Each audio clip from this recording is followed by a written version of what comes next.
Что ж, друзья, вынужден вас огорчить. После того, как песенка пропоет, дальше не получится у вас исполнять остальные квесты. Ну, что-то у меня, по крайней мере, не получилось. Получается, опять мы идем к Смайту. Вот, и все. И тут нужно с ним опять драться. Ну, или не драться. Так, в общем, я решил с ним разобраться по-другому. Теперь, значит, мы его изобьем. Но мы его... Кстати, микрофон-то у нас хоть включен. А, ну да, все работает.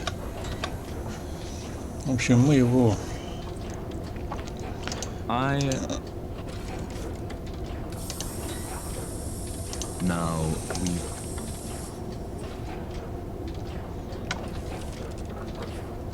Very well.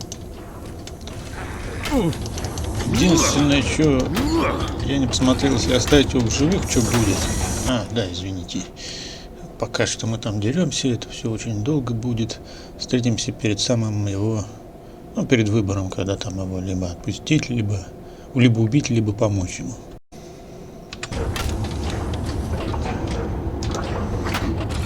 Дуэль на шпагах. Ну, на самом деле, ни хера не на шпагах, а на дубинах.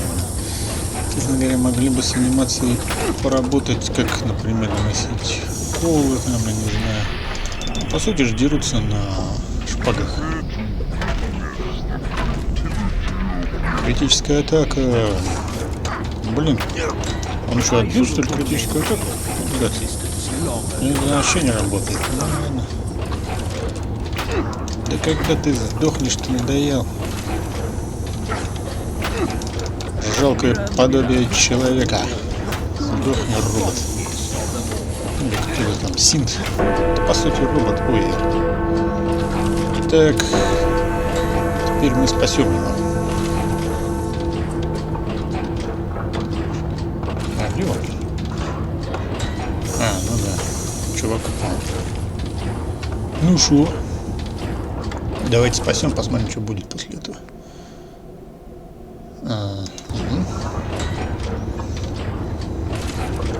Дай руку, засранец.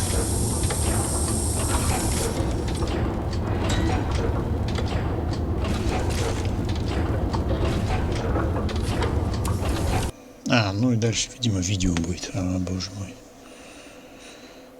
Far surpassing the expectations of their creator, the Wayfarer had ultimately swayed the course of history. Smythe's clones, with the aid of the Tommies, successfully drove the aggressors out of Westminster. The retreating forces, of which there were few, were silently disposed of. A feeling of calm swept the city, all uncertainty fading into the background. Very few Londoners truly knew what was in store for the future, and very few ever would. The Wayfarer went on to accept a new, lucrative deal with their creator. Everything they could ever want in return for their silence and their submission. Smythe would occasionally call them out of retirement to protect their interests in the region.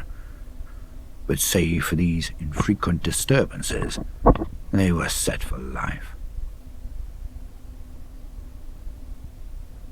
The Tommies, under the direction of Smythe, became an asset of the Angel Troopers, a friendly face to soften the blow of total subjugation.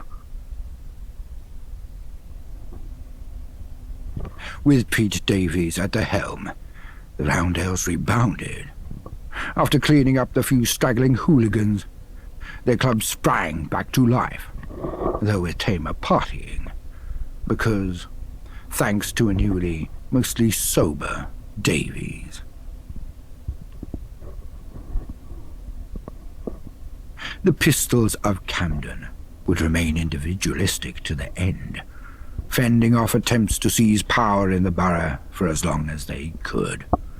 The future was bleak, yet for most, conceding wasn't an option. Following the Battle of Westminster, the Wayfarer was expelled from the Pistols. The Camden Council voted unanimously in favour of this motion. The idea that one of their own could be involved in a regime so antithetical to their beliefs was a hit to the borough's morale. For the time being, Miller's men were left alone. They were deemed too much of a hassle to deal with, and Islington was blockaded. While they would occasionally sneak out and attack neighbouring boroughs, their rage, for the most part, turned inwards. With no outlet for their fury, this spawned a culture of infighting. Gangs of Miller's men would beat each other to the death over trivial matters. Fortunes were lost and won at a swing of a fist. Only one thing united them: their devotion to their leader, Miller. Traders came and went, but the Croydonians rarely crossed the bridge that had been built for them. They regarded the rest of the world with disinterest, and they were better off for it. Smythe supplemented the Tommy garrison in Brickton with Angel troopers. The newcomers were cold and efficient in their transformation of the settlement. The Bricktonian dream extinguished, they were quickly brought into the fold of Smythe's plans. The gentry celebrated their perceived victory over the invading forces, believing they had established definitive control over the city. In reality, the process in which their liberties would be stripped away had only begun. According to Smythe's vision, they were to be the tools through which Parliament controlled the proletariat.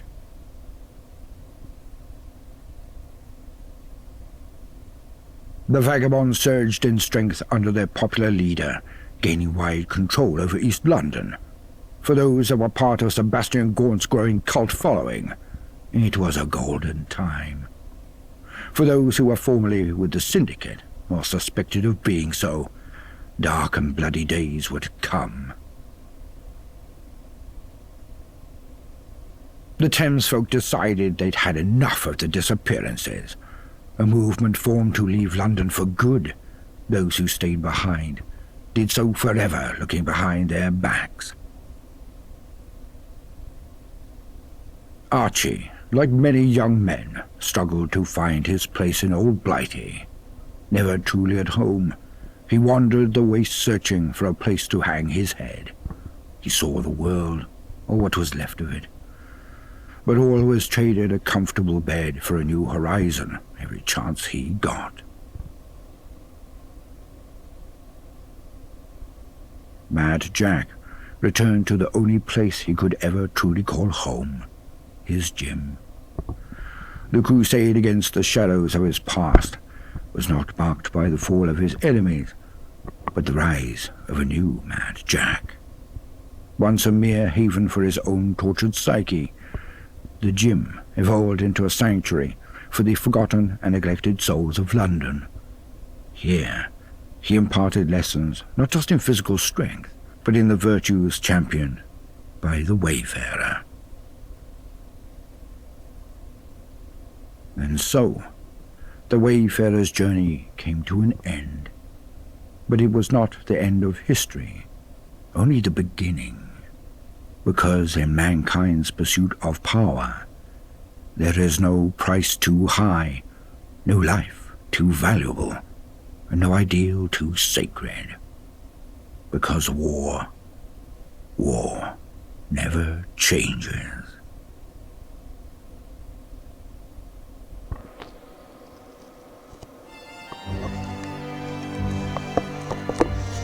Ну и дальше играет вот эта музыка, и дальше уже все, как бы концовка такого с этим Смайтом, заходишь в такой другие загрузки, и значит можно там какие-то другие свои миссии решать. Но надо заранее, то есть, ну покажу в общем с какой миссии там надо начинать.